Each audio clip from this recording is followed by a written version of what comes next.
네, 현대비평론 15주차 강의를 시작하겠습니다. 오늘은 우리 수강생들이 제출한 2차 과제물에 대한 피드백입니다. 교재 요약 부분은 건너뛰고 나름의 생각 부분을 가지고 피드백을 진행하겠습니다. 첫 번째 피드백입니다. 상실의 시대를 살아가는 이들의 애도와 멜랑콜리. 예. 이 상실의 시대는 무라카미 하루키의 작품이고요. 한국에 번역되어서 상당히 선풍적인 인기를 끌었는데, 무라카미 하루키의 작품들이 대체로 한국에 많이 번역되고 또 독자층을 확보해서 많이 수용되었습니다. 90년대 중반 이후에 젊은 한국의 작가들도 하루키의 영향을 많이 받았다. 이렇게 지금 평가되고 있는데 한번 살펴보겠습니다. 무라카미 하루키의 1973년의 핀볼이 리얼리즘에 대해서 반대를 표명하는 낭만주의적인 작품이라는 고진의 지적을 읽고 나서 떠오른 것은 하루키의 히트작인 상실의 시대. 원제목은 노르웨이의 숲인데요. 대체로 낭만적인 성격을 띠고 있으나 상실의 시대만큼은 낭만적인 경향에서 벗어난 현실적인 이야기를 바탕으로, 이 학생의 나름의 생각은 무라카미 하루키의 상실의 시대가 현실적인 이야기다. 즉 낭만주의와 지금 리얼리즘이 지금 대립 개념으로 지금 이 학생의 발표문에는 설정이 되어 있습니다. 주인공은 고등학교 때 친하게 지내던 기츠키의 자살 소식을 듣고 기츠키의 애인이자 친구였던 나오키와도 멀어지게 된다. 남자친구의 죽음으로 고통스러워하던 나오코는 대학생 때 와타나베와 재회하여 교제를 이어나가나 끝내 상태가 악화되어 자살을 통해 생을 마감한다. 그러면 이러한 전체적인 작품의 줄거리가 리얼리즘과 낭만주의라는 대립 속에서 어떻게 이 학생이 해석하고 있는지 그것이 핵심이 되겠습니다. 기츠키의 죽음은 어떠한 직접적인 원인도 독자에게 제공되지 않는다. 상실을 겪었음에도 불구하고 나오코가 끝내 자살을 선택한 것과는 달리 와타나베는 살아갈 희망을 찾아나간다. 우리가 수업 시간에 공부한 애도와 멜랑콜리에 대한 프로이트의 정신분석적 관점, 그것을 이제 이 등장인물들의 상황에 적용을 해볼 수 있겠습니다.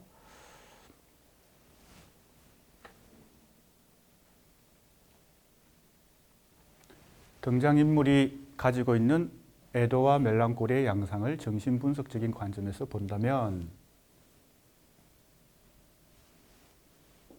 기츠키, 나오코, 와타나베의 성격과 행동을 비교하며 애도, 멜랑콜리를 분석해 보기로 한다. 그리고 작품의 결말이 현대사회에 시사하는 바에 대해서도 언급해 본다. 일단 애도와 멜랑콜리라는 정신분석적 개념을 활용해서 상실의 시대에 등장하는 등장인물들의 정신분석적 접근을 지금 해볼 수 있다는 것이 이 발표문의 지금 요지가 되겠습니다.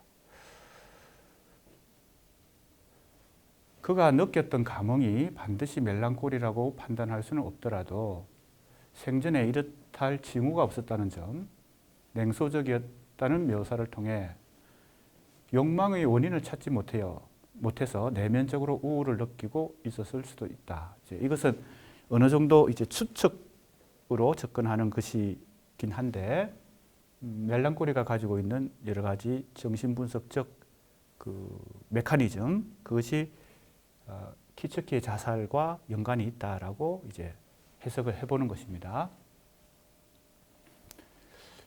여기 우울이 바로 멜랑콜리에 해당되겠죠. 그 다음에 그 중요한 메커니즘 중에 하나가 욕망의 원인을 찾지 못했다. 이것도 우리가 락강의 멜랑콜리 분석 관점, 물론 락강은 멜랑콜리에 대해서 정식으로 분석을 한 그런 적은 없지만 락강의 여러 관점들을 가지고 정신분석적으로 이 멜랑콜리를 이제 추적해 보면 욕망의 원인을 상실했다. 이게 바로 대상 A인데요. 대상 A가 욕망의 원인이자 대상이다 그랬죠. 외부에 있는 대상은 그 자체로 욕망의 대상이 되기보다는 이 주체의 이 심리 혹은 무의식, 욕망의 내면적 원인이 먼저 존재해야 외부의 대상이 욕망의 대상으로 성립한다. 이것이 이제 락강적 관점이죠. 그러니까 원인이 사라지면 외부의 어떤 대상도 욕망의 대상이 되지 못하니까 그것이 바로 멜랑콜리 혹은 우울의 원인이 된다는 그런 락강적 관점입니다. 그래서 이제 추측을 하는 것인데요. 현대인들의 모습과도 비슷하다. 키츠키가 느꼈던 것은 단순한 사랑하는 것에 대한 상실감이었을 수도 있고 냉소적인 태도에서 지제의 락강의 이론을 통해 언급한 상실로 착각한 결여일 수도 있다. 예, 이것도 우리가 이제 수업 시간에 공부한 것입니다. 지제의 멜랑콜리 분석은 일종의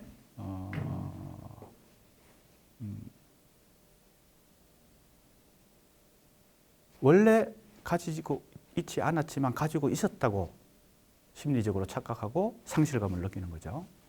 그러한 지금 내용입니다. 그래서 상실로 착각된 결여. 어느 쪽이든 그 죽음의 원인이 불분명하다는 사실이 독자로 하여금 키츠키에 쉽게 이입할 수 있도록 이끈다. 이랬습니다. 죽음의 원인이 불분명하기 때문에 독자들이 어떻게 그죠? 매혹된다. 뭐 그런 뜻인데요. 하루키 작품이 가지고 있는 일종의 독자들을 흡입하는 요소와도 관련된다고 볼 수 있겠습니다. 단순히 개연성 없는 죽음으로만 느껴지지는 않는다.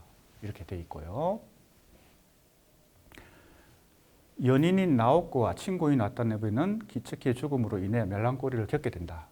그들은 연인이자 친구를 잃게 되었고 재회하게 될 때도 상실감을 지우지 못했다.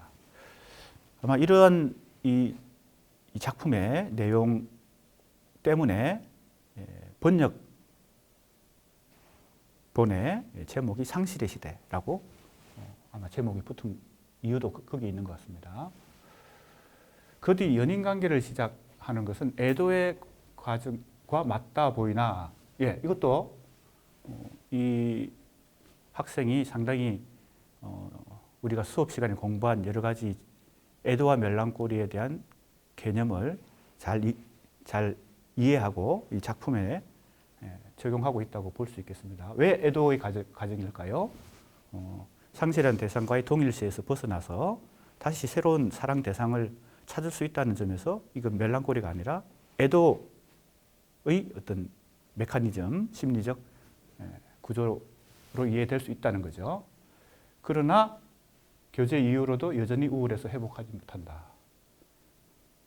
특히 와타나베와의 관계 이후 요양소에서 치료를 받게 된 나오코의 경우에는 와타나베보다도 훨씬 멜랑콜리 상태에 침전되어 있다. 예.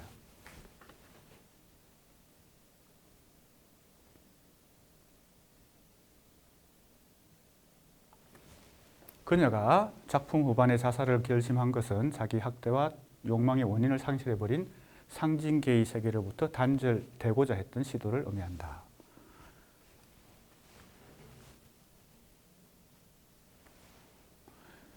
와타나베는 에도의 범주로 복귀한다. 그래서 이제 욕망의 원인을 다시 회복하는 것으로 보는 거죠. 와타나베의 경우는요.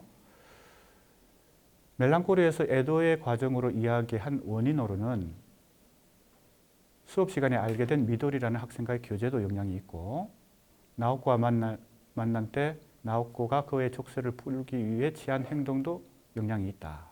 마지막으로 나오코와 만날 때 족쇄를 풀기 위한 행동. 와타나베는 키츠키의 죽음을 통해 죽음이라는 것이 삶의 일부를 차지한다는 사실을 지각했기 때문에 에도로 복귀할 수 있었다. 예, 이 해석도 상당히 우리가 생각해 볼 만한 부분인데요. 죽음도 삶의 일부다라는 것을 지각했기 때문에 에도로 복귀할 수 있었다. 예.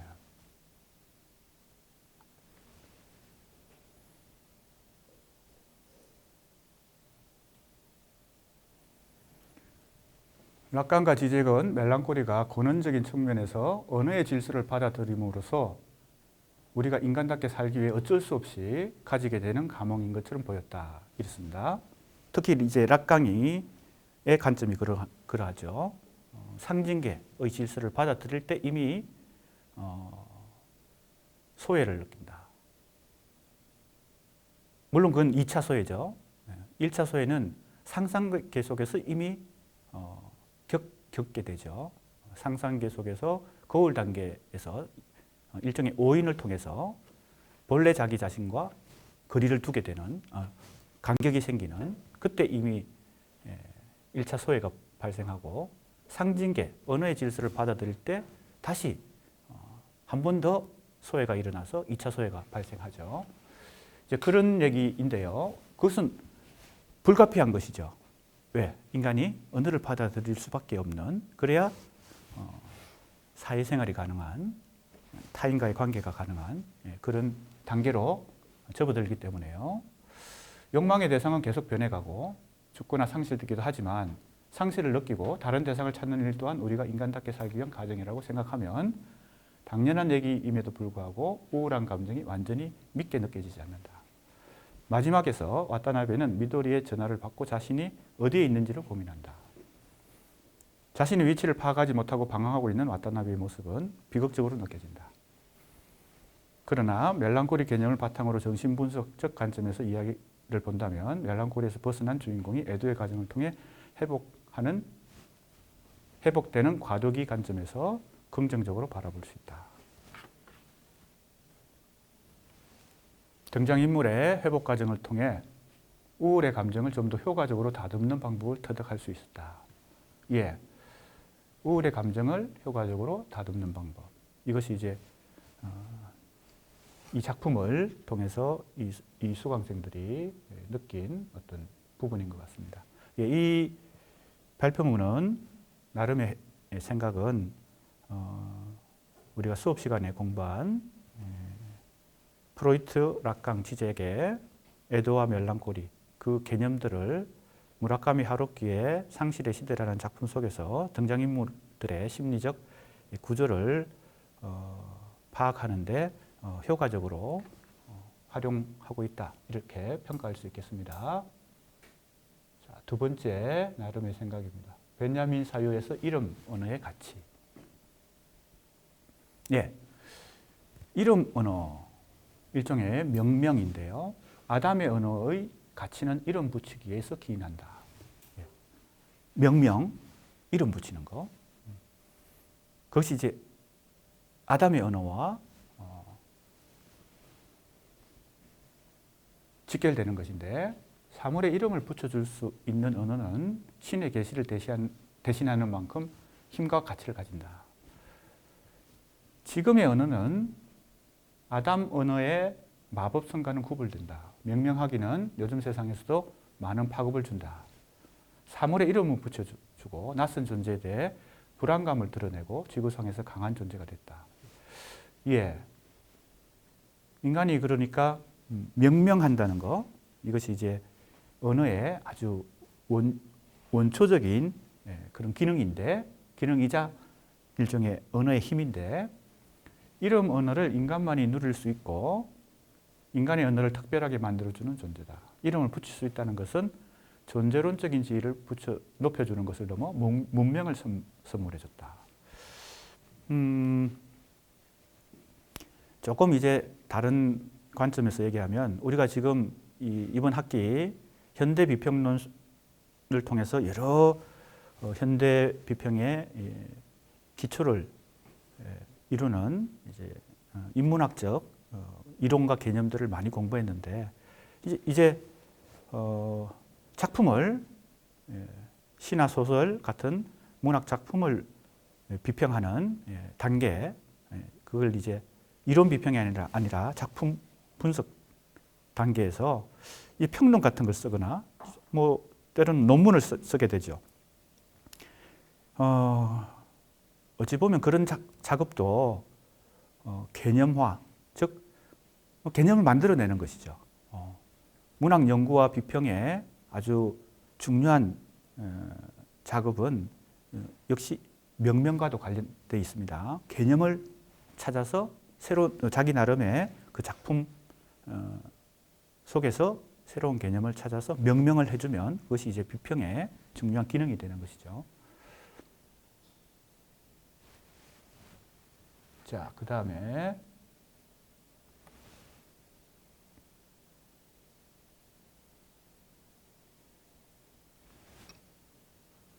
그래서 인간의 존재론적 지위와 문명을 선물해주는 이 이름 언어에 대한 자신의 생각을 이렇게 수술을 했습니다. 문명은 그렇게 진보했다. 복잡한 세상의 원리를 규명해 명명함으로 뭐 아인슈타인의 상대성 이론도 예를 들고 있고요. 원인을 규명해서 명명하는 것이고. 자, 유스창에서 MG 단어를 쉽게 찾을 수 있다. 2030 세대의 행동을 MG라는 이름으로 명명하고 원인을 대입한다. 이제 구체적인 이제 우리 문화 현상 속에서 최근의 문화 현상 속에서 이 명명하기를 지금 이제 거론하고 있는데요. 보궐선거 이후 이대녀, 이대남이라는 단어. 뭐 이런 것들도 우리 문화 속에서 쉽게 접할 수 있는 일종의 명명인데, 이름 붙이기인데, 이름을 붙이면 현상이 설명된다. 뭐 이런 지금 얘기입니다. 이름을 붙이고 생각하는 일은 편한 일이다. 하지만 그만큼 실체에서 멀어진다. 이런 이제 생각은 언어가 가지고 있는 어떤 이면, 그러니까 언어가 중요한 능력과 힘을 가지고 있지만 특히 명명하기는 이 명명하기로 인해서 실체가 가려질 수도 있다는 거죠. 그래서 이제 장점과 단점 이런 것을 지금 지적하고 있는 것 같습니다.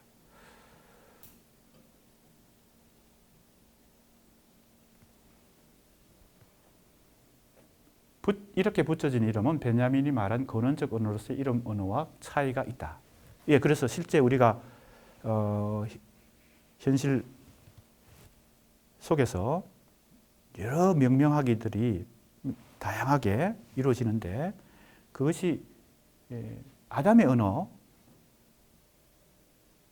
기인하는 명명하기인가? 그렇지 않은 경우가 상당히 많죠. 그래서 오히려 명명이 실체를 가리는 혹은 진실이나 우리가 이제 실제라는 말을 많이 쓰는데 실제를 오히려 은폐하는 혹은 현혹시키는 그런 부작용도 낳게 되죠.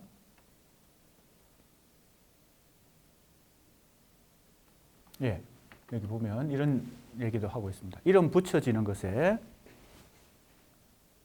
안정감을 갖기도 한다. MBTI, 이거 아마 성격 유형 검사인데 나도 누가 해보라 그래서 해본 적이 있습니다. 이것도 일종의 명명하기가 될 수 있죠. 어떤 유형의 자기 성격을 규정하는 거니까요. 이름이 붙여지는 것에 이유가 있다. 인간의 언어가 사물의 언어와의 차이를 갖는 것은 이름 붙이는 것에 있는데 반대로 명명되는 것에 안정감을 받는 것이다. 언어에서 사물의 역할이 되는 것을 즐기는 이유는 불안에 있다. 예. 상당히 자기 나름의 어떤 통찰이라 그럴까, 사회 현상을 보는 어떤 관점이 잘 나타난 것 같습니다. 세 번째, 최성자 시인의 이 시대의 사랑을 읽었다. 멜랑콜리 이론과 비평적 가능성을 학습하면서 최성자 시인이 겪었던 멜랑콜리, 그리고 분열증, 그리고 시 자체에 담긴 멜랑콜리를 떠올릴 수 있다. 이것은 구체적인 시 작품 분석에서 멜랑콜리 개념을 활용해 보는 그런 나름의 이론인 것 같습니다. 나름의 의견인 것 같습니다.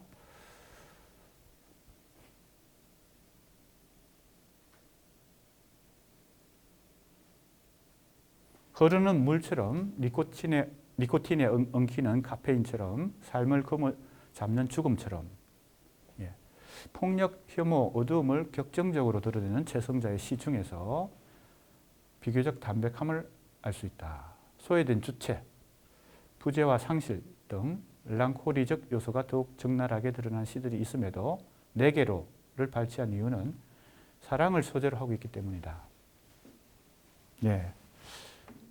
자, 소외와 부재와 상실, 그리고 사랑, 이런 개념들이 등장합니다.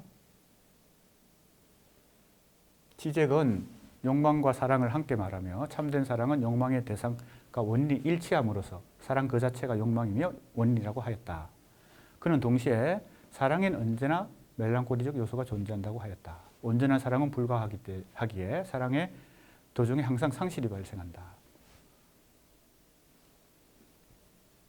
이미 갖고 있던 것의 상실이 아닌 애초에 존재하지 않았던 것의 결여, 멜랑콜리의 일종의 기만이라고 할까요? 심리적 기만, 이런 것을 지적하고 있죠. 그걸 지금 다시 얘기하고 있습니다. 결여를 상실로 오인하는 순간 멜랑콜리의 주체는 결핍된 대상을 절대적이고 숭고한 것으로 격상시킨다.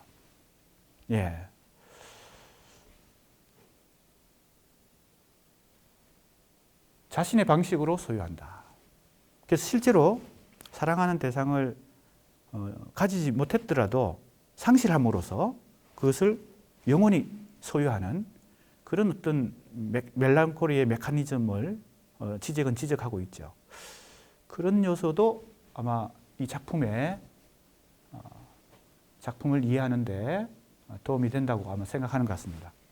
최성자의 네 개로를 위와 같은 관점에서 보면 사랑이라는 소재, 사랑보다는 욕망에 가까운 것으로 느껴지고, 온전한 사랑이 결핍되는 순간에 대상이 존재하지 않은 욕망이기 때문이다.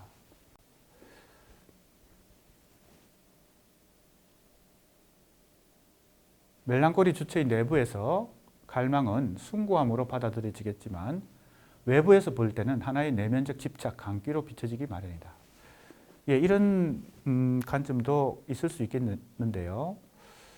혈관을 타고 흐르는 매독균, 니코틴에 엉켜붙는 카페인 같은 비유는 섬뜩하기까지 하다. 그러나 섬뜩한 하나만으로 현재까지 이 짧은 분량의 시가 회자될 수는 없을 것이다.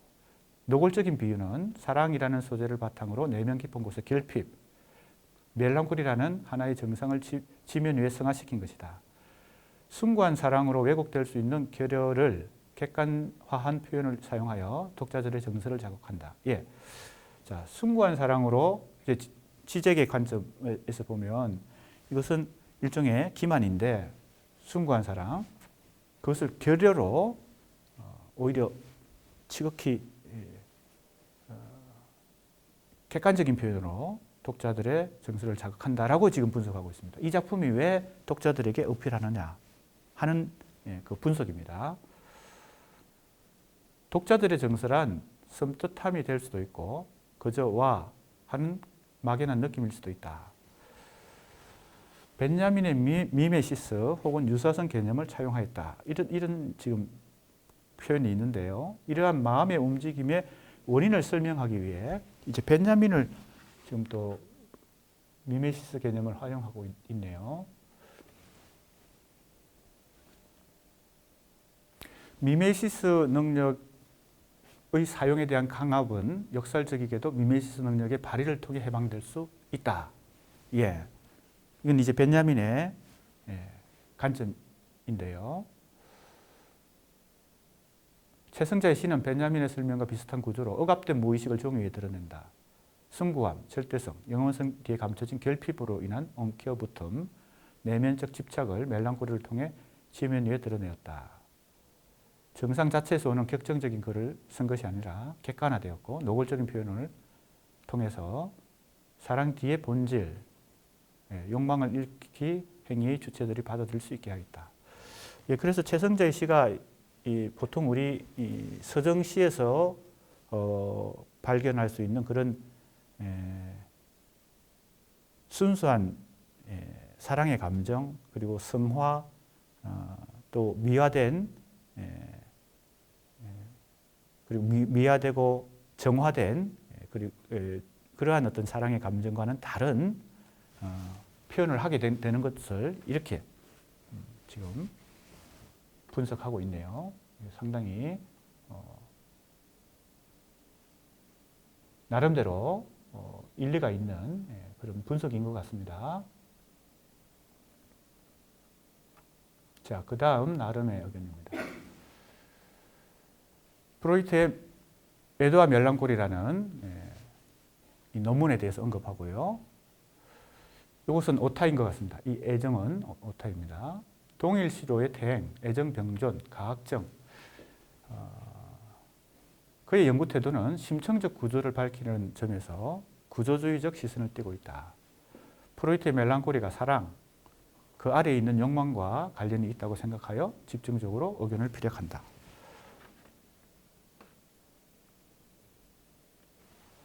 르네 지라르의 낭만적 거짓과 소설적 진실. 이 굉장히 이제 잘 알려진 책이죠. 여기 이제 욕망의 삼각형을 얘기하는데 그것과 한번 비교해 볼 수 있겠습니다. 애도와 달리 멜랑콜리는 리비도가 대상에게 고착되는데 감정을 적절하게 회수하지 못하면 주체가 지닌 과도한 욕망에서 기인한다. 예, 과도한 욕망. 리비도를 해소하지 못해서 멜랑콜리에 빠지는 것은 그 대상과 자기를 동일시할 정도로 집착하는 것이기 때문에 과도한 욕망이다. 예, 그것도 틀린 말은 아닌데요. 인간은 누구나 욕망을 지니고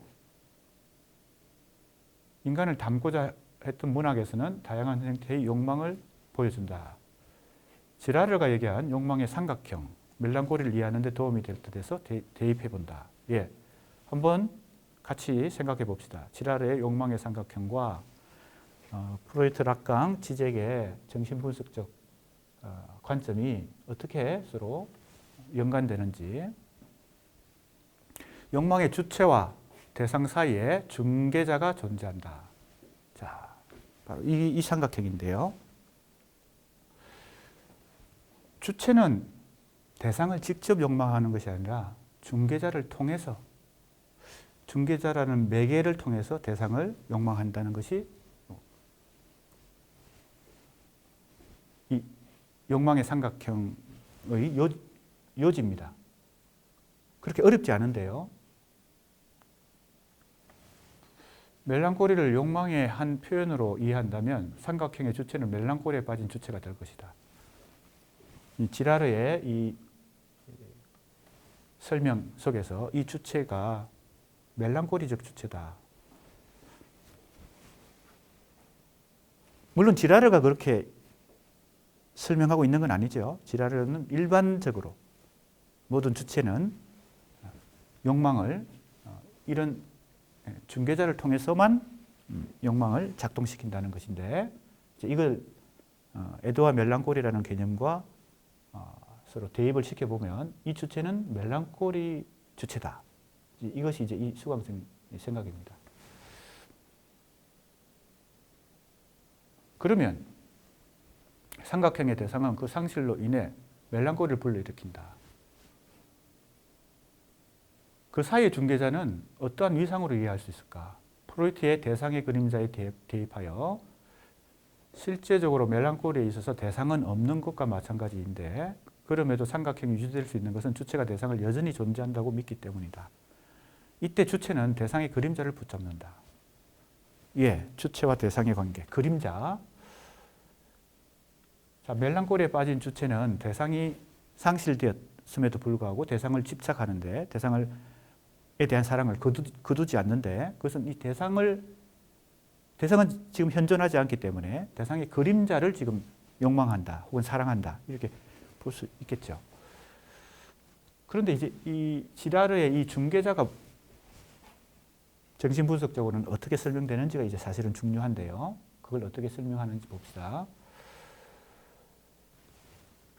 삼각형은 다음과 같이 변화한다. 예. 조금 전에 얘기한 대로 이제 상실된 대상이고요. 이 중개자를 대상의 그림자라고 봤네요. 그럼 이제 이 대상은 상실되었지만 이 대상을 계속 사랑하는 욕망할 수 있는 것은 이 중개자가 대상의 그림자로 작용하기 때문에 이 주체가 대상의 그림자를 욕망하게 되는 이렇게 이제 대입을 시켜보았습니다. 상당히 흥미있는 그런 관점인데요. 주체는 대상의 그림자와 자신을 동일시하고 결과적으로는 비틀린 욕망을 표출하게 된다. 계속 오타가 나고 있습니다. 애정 병정과 가학정은 이 삼각형으로 인해 발생하는 병리적 문제다. 예, 병리적 문제라고 보고 있네요. 이 지금 수강생도요. 대상이 상실되면 일정한 시간이 지난 후 또 다른 대상이 그 자리를 메운다. 새로운 대상이 끼어들 틈이 없이 공고한 욕망의 고리를 형성한다. 지라르의 욕망의 삼각형에서 주체와 중개자의 거리가 가까울수록 욕망은 걷잡없이 강해진다. 예, 중개자와 거리가 가까울수록 이런 경우에 중개자와 주체가 경쟁 구도를 형성하며 대결하게 된다. 멜랑콜리 이론 삼각형에서 주체와 대상의 그림자의 관계에 대입해 이해할 수 있다. 주체와 대상의 그림자 사이가 가까울수록 즉 주체가 대상과 자신을 동일시한 정도가 강해질수록 주체가 겪는 멜랑콜리는 극심해진다.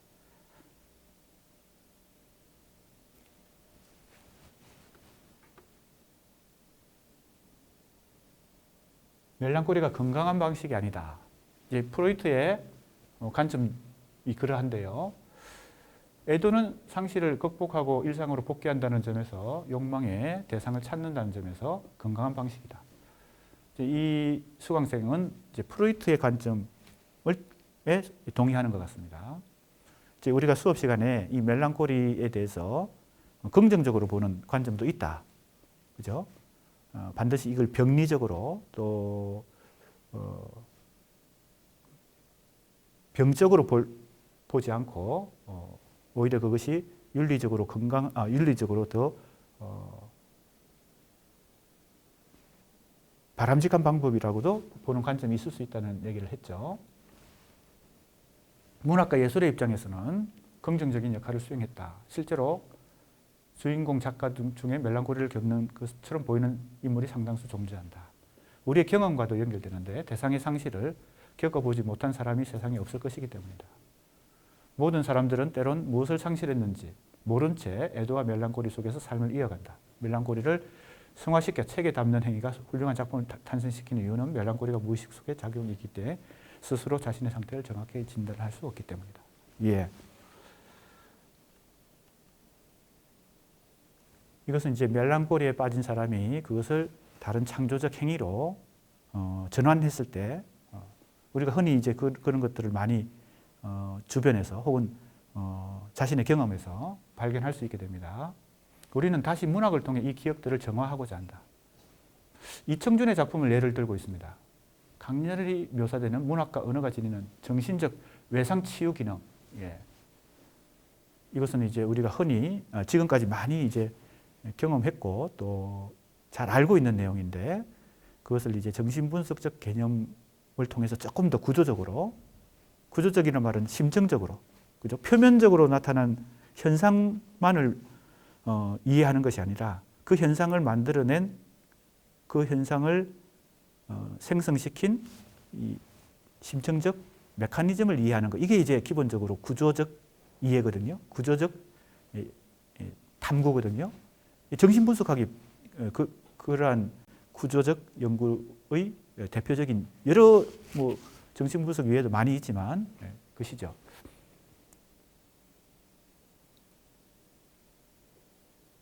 그래서 이 수강생은 멜랑콜리에 대한 가장 작은 범위의 해결책은 문학과 예술이다.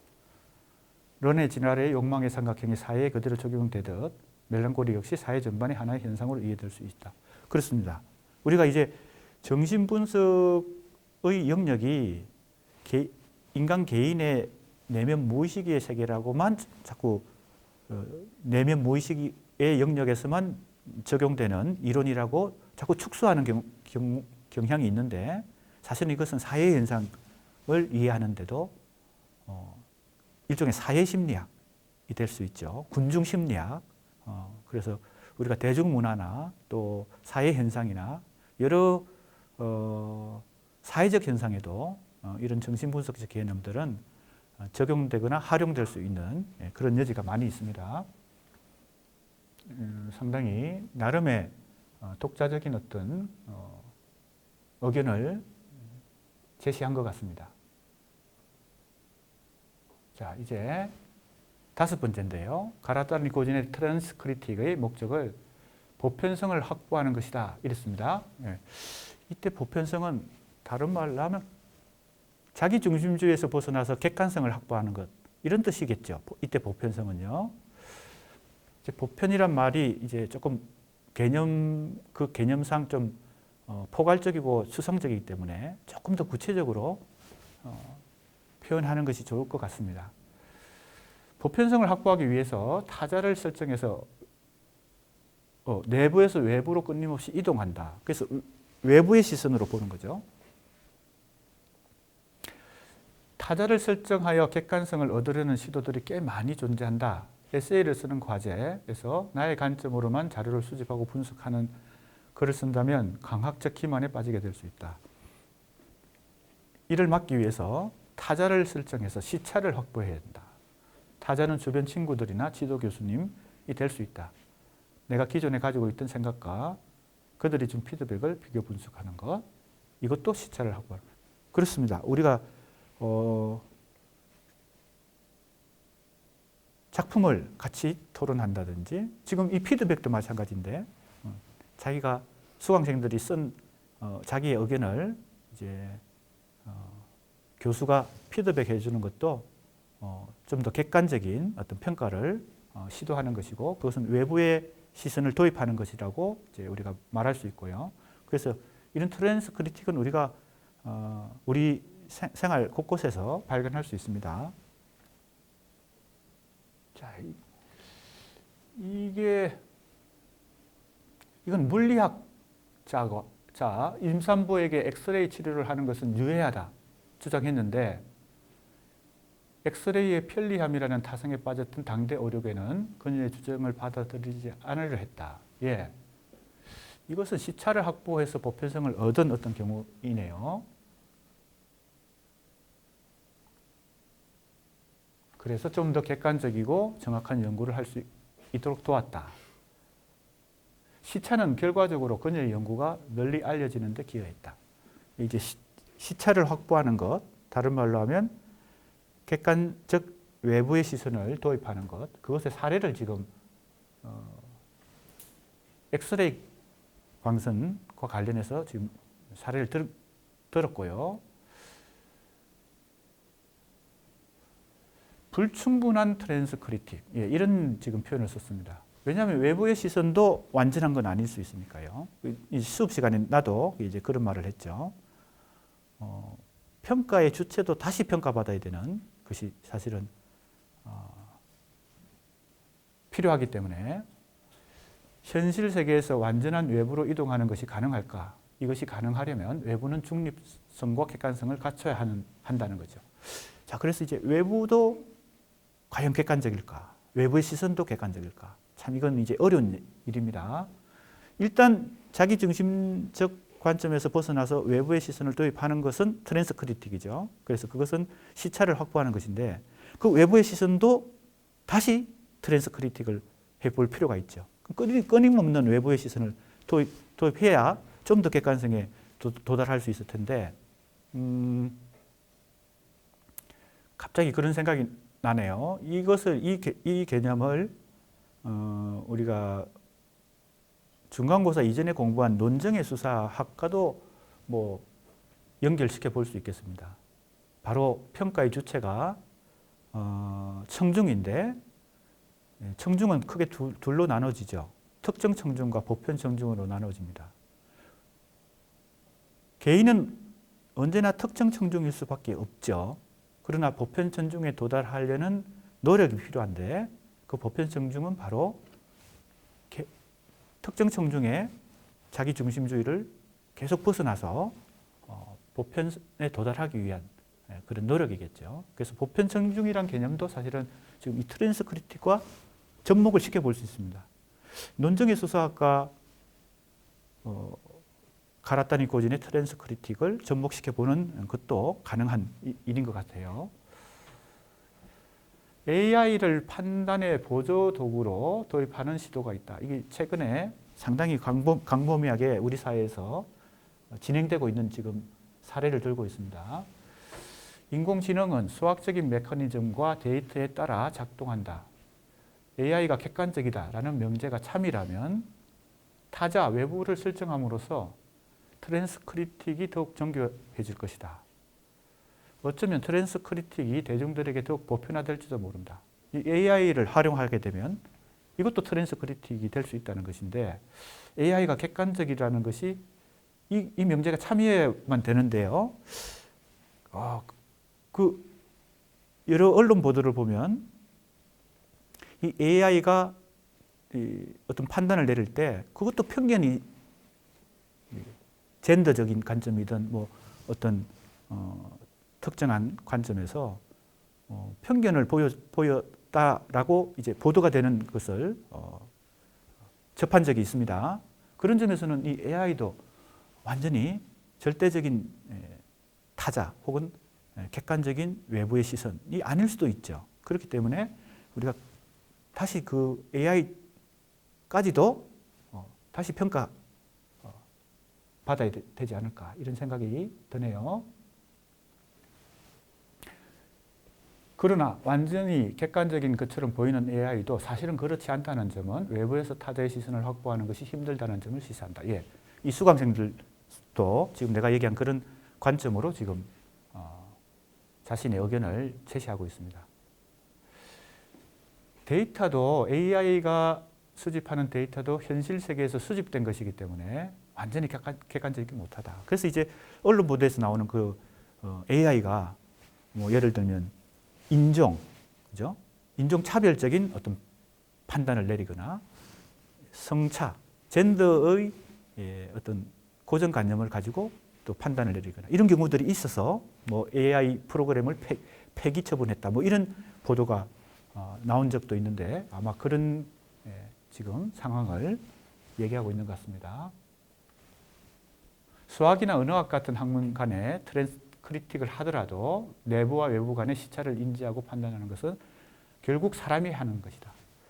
그래서 이 AI의 그 데이터를 수집하는 것도 설정을 어떻게 하느냐에 따라서 그 달라질 수 있죠. 그 자료 자체가 어떤 자료를 제공했냐에 따라서 달라질 수 있기 때문에 AI도 절대적이지 않다는 지금 그런 얘기입니다. 결국 사람이 그 프로그램을 설정하는 것도 인간이기 때문에 그래서 가라타니 고진이 이동의 끊임없는 반복을 강조했다. 이동의 횟수가 늘어날수록 보편성의 정도는 더 커진다. 그래서 외부로의 이동을 반복하려면 여러 분야의 학문을 아는 것이 큰 도움이 된다. 그래서 이제 가라타니 고진이 이렇게 다양한 철학, 경제학, 정치학 등을 두루 섭렵했던 것도 바로 이런 트랜스크리틱을 실천했다. 그래서 이걸 우리가 소위 말하는 학제적, 그죠?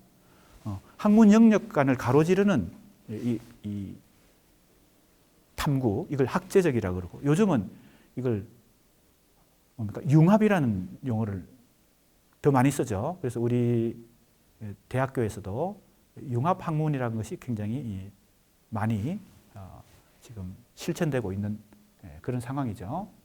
한 가지 학문을 집중해서 공부하는 것은 그 분야의 전문성을 키우는 데 도움이 되지만 여러 분야의 학문을 공부하는 것이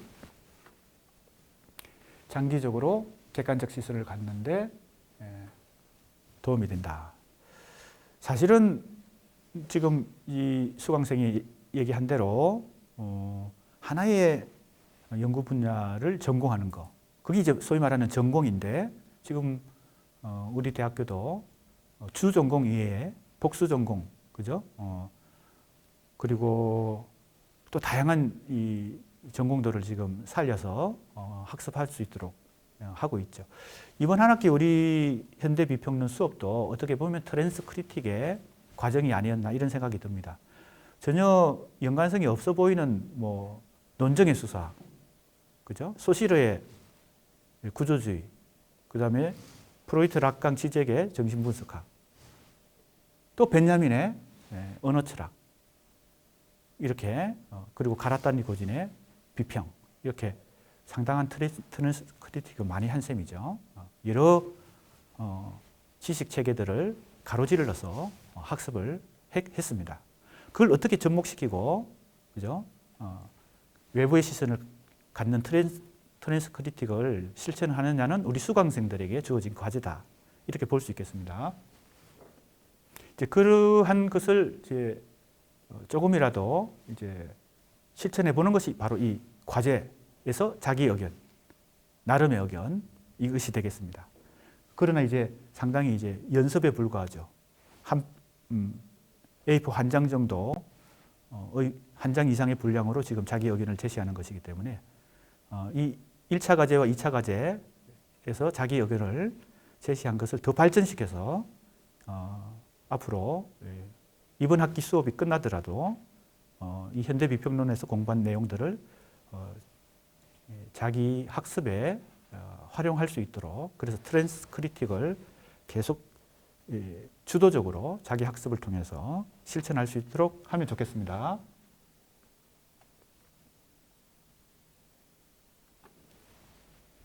벤야민의 언어 철학과 멜랑콜리론, 가라타니 고진의 논의는 공통적으로 근대성으로부터 비껴난 관점에서 새로운 비평의 가능성을 제시한다. 예, 이 수강생은 이 세 가지 상당히 서로 다른 영역의 우리가 이번 학기에 공부한 이 학습의 공통분모를 이렇게 찾았습니다. 근대성으로부터 벗어난다. 탈근대성이다. 이렇게 지금 평가하고 있습니다. 뭐 그렇게 보는 것도 틀린 관점은 아닌 것 같아요. 벤야민의 언어 철학은 근대의 관점에서 비이성적으로 여겨질 만한 신학적 관점을 유물론과 결부해서 언어적 상상력을 제공한다. 그래서 순수 언어와 현대 언어 사이의 괴리를 설명하면서 문학 생산의 당위성을 논한다. 예, 멜랑콜리에 관한 이런 논의들은 소위 정상적으로 일컬어지는 근대적 규준에서 벗어난 존재에 이름을 붙이면서 그들의 보존을 상상할 수 있게 해준다. 예, 나름의 의견인데 문장이 상당히 수준 있는 문장으로 표현되고 있네요.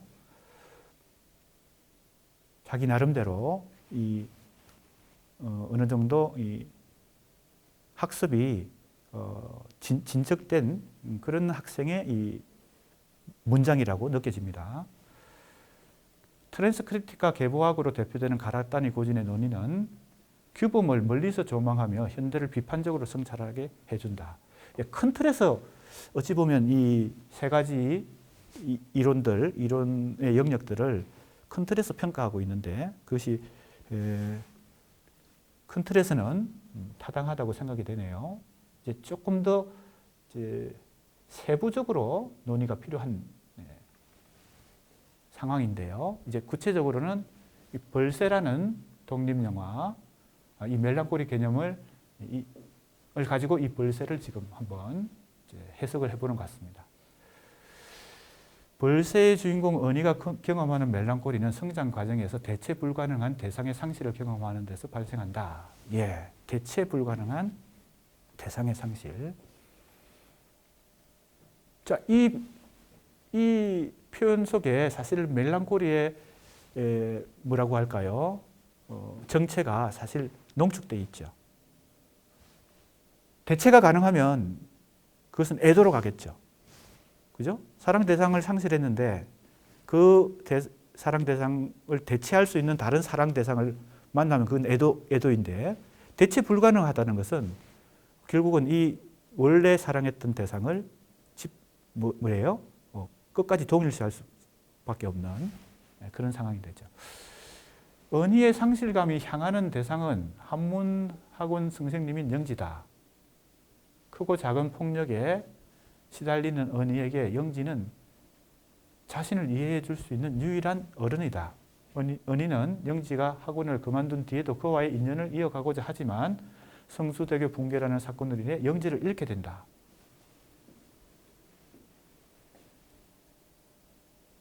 어느 날 영지가 알려준 방식처럼 10개 손가락을 가만히 보면서 상실의 슬픔을 이겨내려는 모습, 영지를 상실한 슬픔을 영지의 흔적으로 지워보려는 모습에서 은희와 영지 사이의 동일시 발생의 암시를 발견하는 것은 큰 무리는 아니다. 예.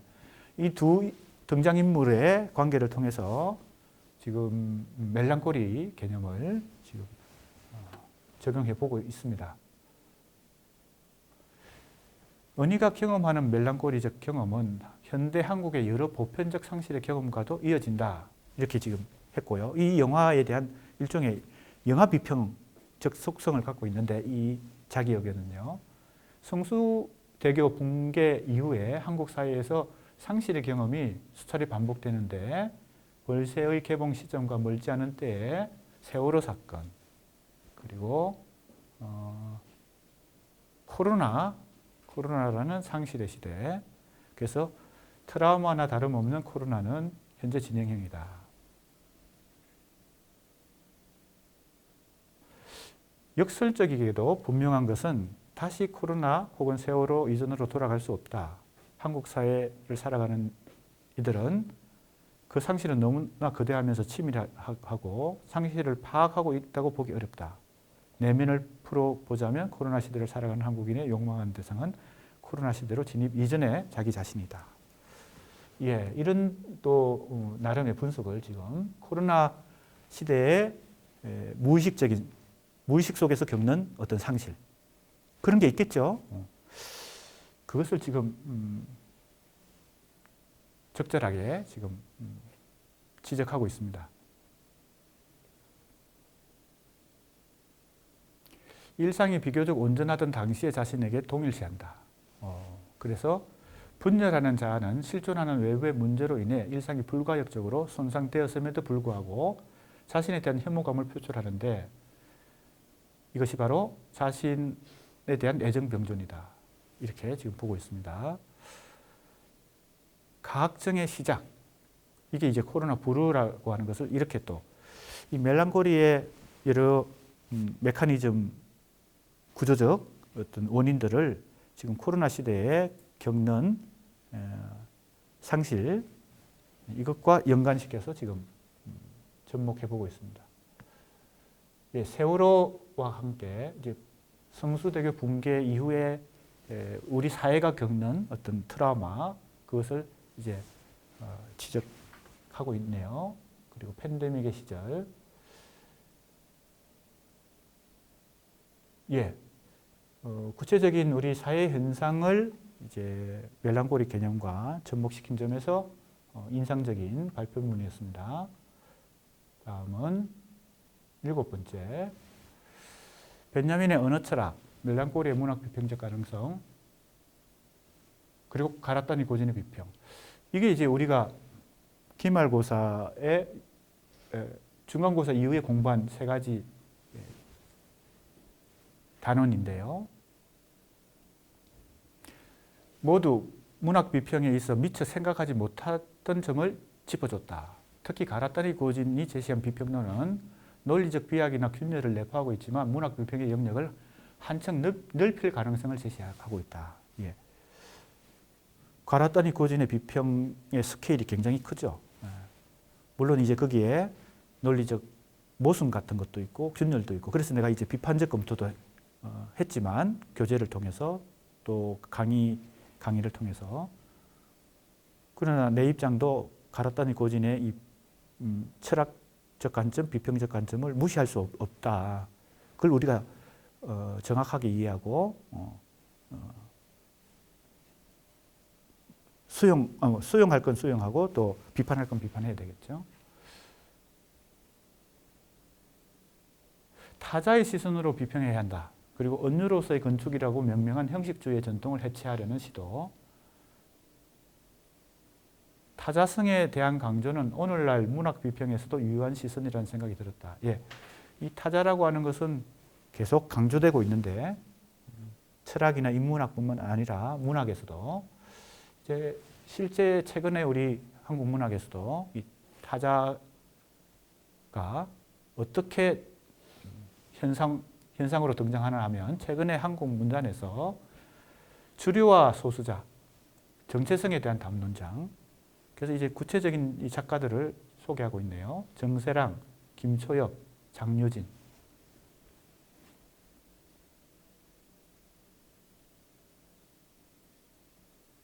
김초엽 작가가 SF 소설을 통해서 2010년대 새로운 이 소설적 상상력을 펼쳐 보이고 많은 독자층을 형성하고 있는데요. 정세랑이나 장유진 작가들도 지금 여기서 언급하고 있습니다. 타자성은 이들 문학의 등장과 폭넓은 지지의 배경을 설명할 수 있지만 문학 비평하는 데 있어서 유효한 개념으로 적용할 수 있다. 여성 문학으로 호명하고 이와 대비되는 타자성을 남성성으로 설정하는 방식은 단순하고 고리타분한 비평 방식이다.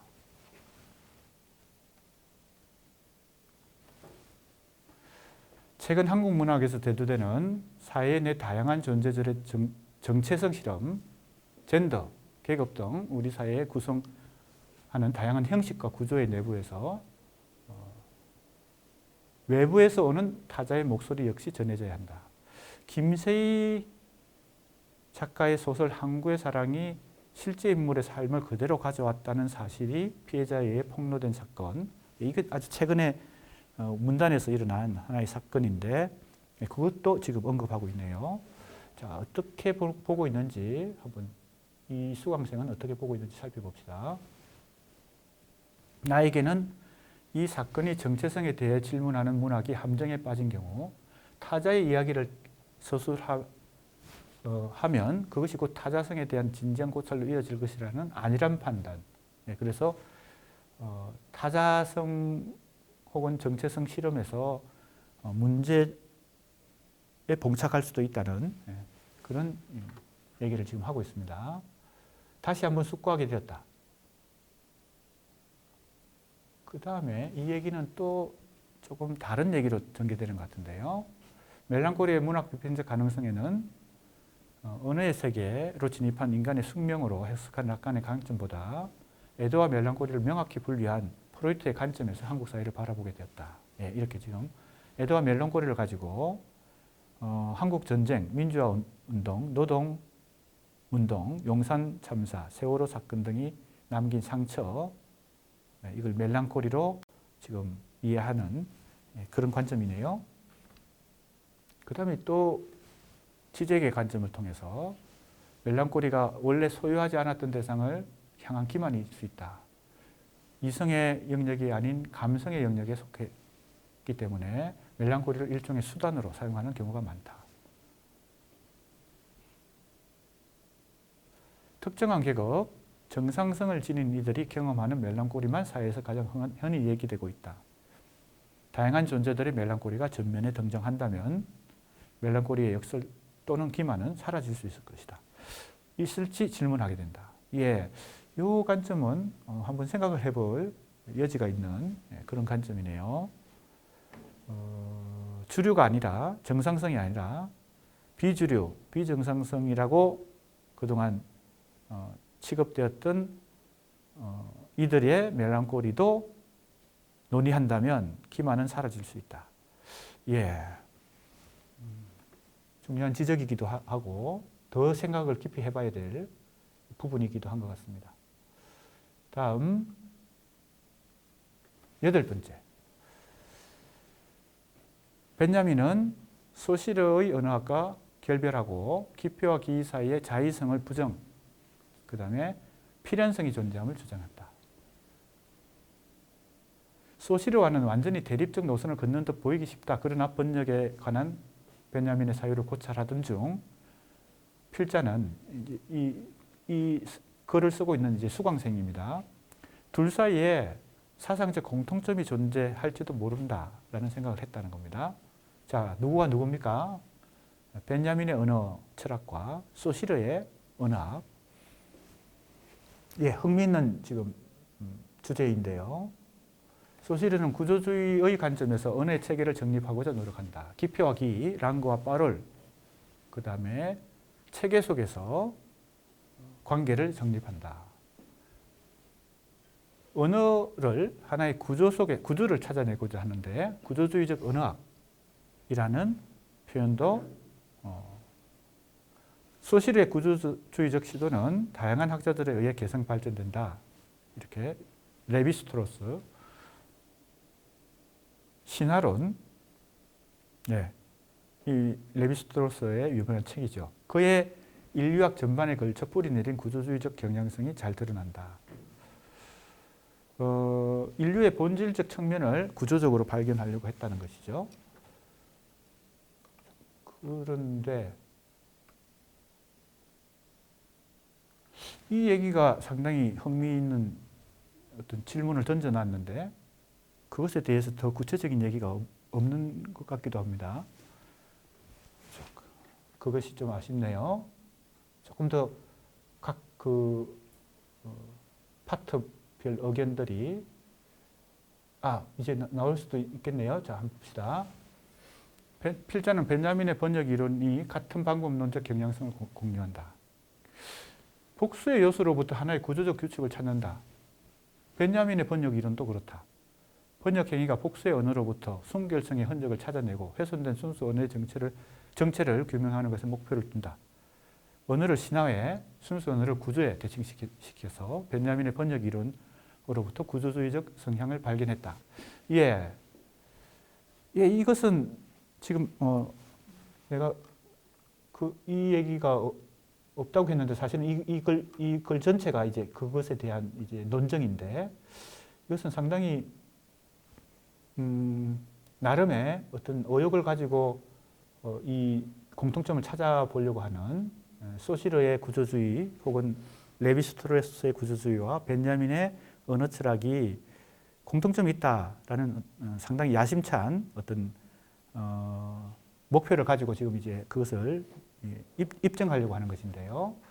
벤자민의 사상에서 구조주의적 성향이 보인다는 것이 이제 핵심적 논지인 것 같습니다. 그런데 벤자민이 찾는 아담의 언어, 이름 언어, 순수 언어 이것은 구조주의적이라기보다는 더 근원적인 것이죠. 구조주의라고 하는 것은 현상 내부에 존재하는 어떤 규칙을 찾아내는 것이고 벤자민의 언어 철학은 가장 근원적인 지점에서 출발 지점에서 존재했던 순수 언어의 원천을 찾는 것이니까 그 발생론적인 차원을 보면 그걸 공통점이라고 보기에 조금 납득이 안 가는 면도 있습니다. 공통부분은 물론 있겠지만 그런 점에서 원천과 구조의 관계는 그것을 일치시키기에는 상당히 차이가 있다. 이런 것도 생각해 볼 필요가 있겠네요. 아무튼 상당히 흥미있는 주제를 가지고 지금 논증을 시도하고 있습니다.